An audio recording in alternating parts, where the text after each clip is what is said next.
এই সিজনে মনে করেন 200 বাড়ির নিচে কেউ ভাঙে নাই। আসলে জায়গা নাই, মানে উডুলার কত বাড়িতে উডুলা আছে বর্তমানে। এখন অতিরিক্ত কষ্টে মনে করেন যে আমার খানা জোটে না, কেন শুম কামলা বিচা খাইতেছি, মানে রাস্তাঘাটে কত বাড়ি ঘর রয়েছে, খুব কষ্ট আছে, এরা খুব বেকারে আছে।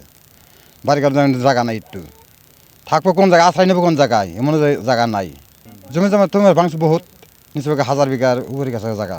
নদীটা ভাঙে আছে মনে করেন যে 10 বছর নিচে না, অনেক মানে মনে করেন যে 7টা গ্রাম গেছে না, 3 গ্রাম জায়গা 7 গ্রাম গেছে, বাড়িটা তো ওদিকে 7টা গ্রাম আছে আসলে জায়গা, 7টা গ্রাম গেছে এই জায়গার থেকে।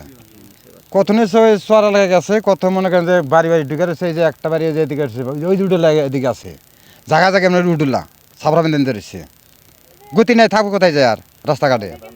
এখনো ভাঙ্গে ভাঙানোতে আমরা মনে করেন যে এমন কষ্ট আছে, মনে করেন যে 2 দিন পর পর ভাঙে, 2-5 দিন পর এরকম ভাঙি, খালি বাড়ি কাটানো লাগে।